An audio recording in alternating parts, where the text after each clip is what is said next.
Hello, welcome. This is my personal leadership manifesto about the Leadership in Technology Administration course. The purpose for this video is to reflect the leadership behaviors, traits, leadership styles, and theories that I have learned throughout this course, and then understand the core attributes of technology leaders. And finally, I want to create a personal blueprint for my leadership development. So this is the purpose. So first thing first, what is my leadership philosophy? Before I give you the definition of my leadership philosophy, I think it's a good idea to define both terms because there's two fundamentally different words. Philosophy is completely different than leadership. Um, so let's define each word. Philosophy came from two Greek words combined together. Philo means love, and sophy is a wisdom. So philosophy means the love of wisdom. The person who is a philosopher is the person who collects wisdom and who is obsessed with wisdom. So philosophy is the study of proper behavior and a search for wisdom. That's according to the dictionary. Leadership, however, is the ability to diagnose environment, adapt behavior and resources, and communicate effectively with others to influence them achieve desired goal. So that's the leadership, and the other one was the philosophy. So what is my leadership philosophy?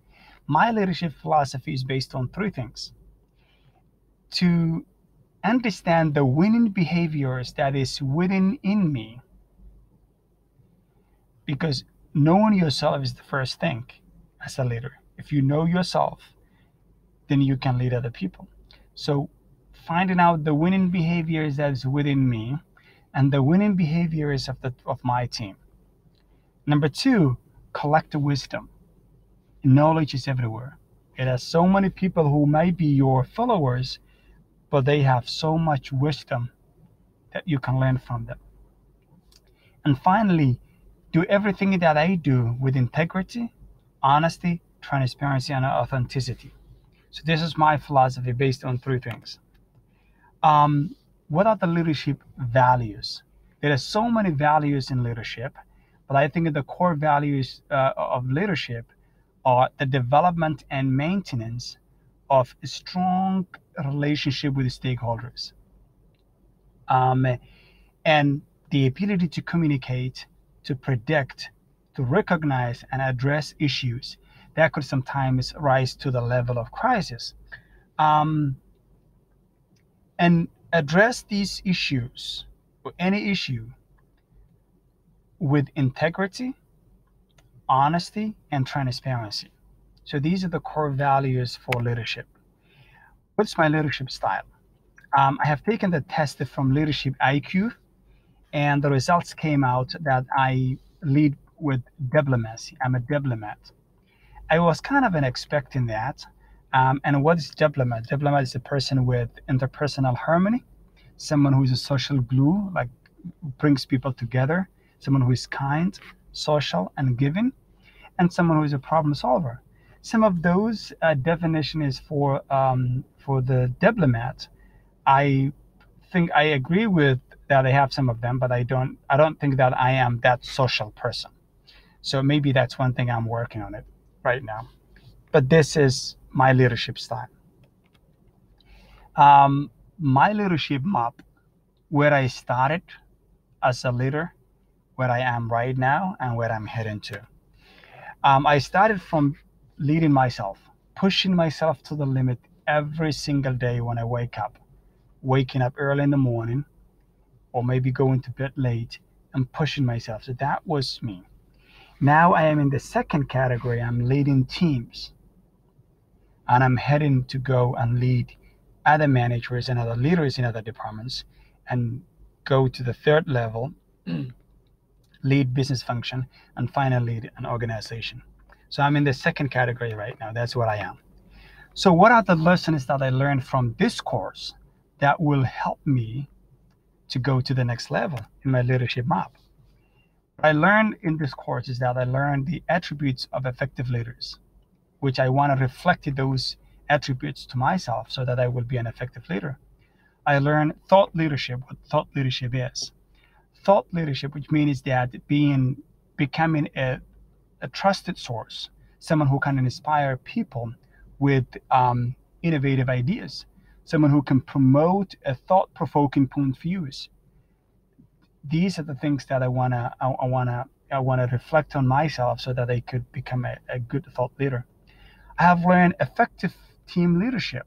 How do you effectively lead a team? How do you build a team and lead them? How do you lead a virtual team, which is completely different than leading a team within the same roof? And I also learned leadership and management, the difference between the two. There was so many times that I was thinking that I'm a leader, but finding out more of what leadership is and what management is, it looks like I was a manager. I was more of a manager than a leader. So that's understanding that will help me now move from the management role to becoming a leader. My leadership attributes, what I think I do have it right now. I have some leadership attributes right now. I feel I always try to be honest, try to keep my integrity. I'm very confident in what I do.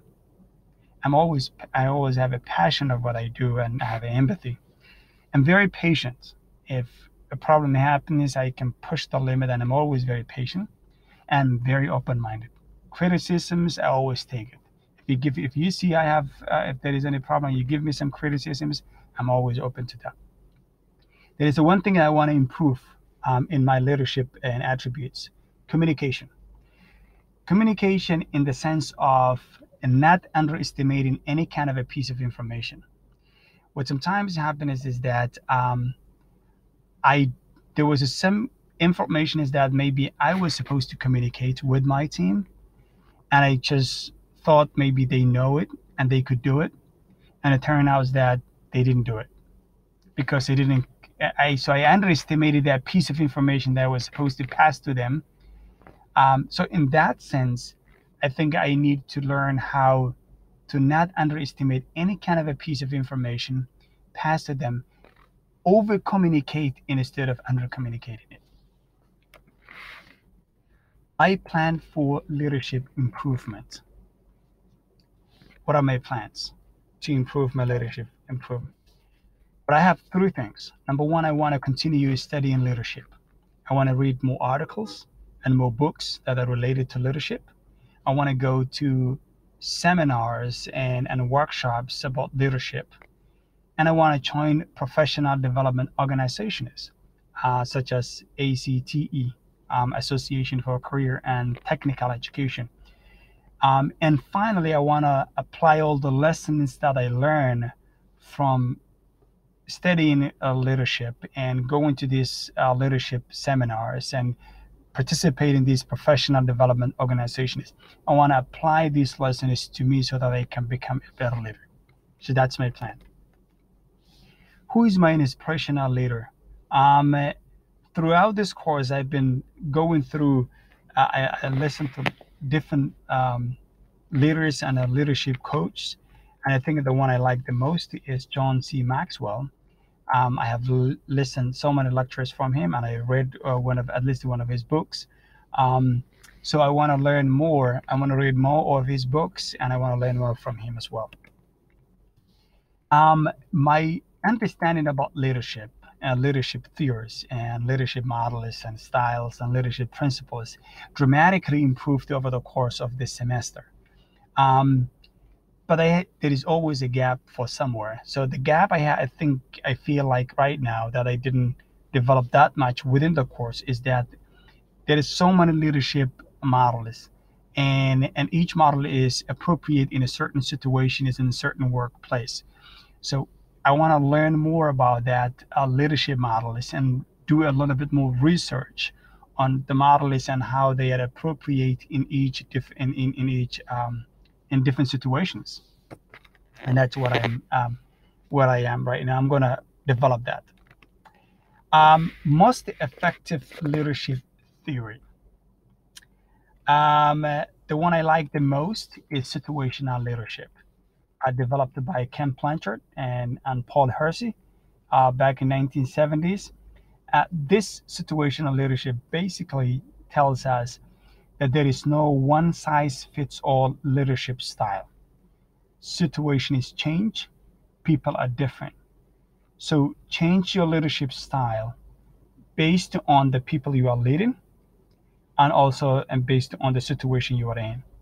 So I think this situational leadership theory is the best to me. For by far, this is the one that makes more sense to me.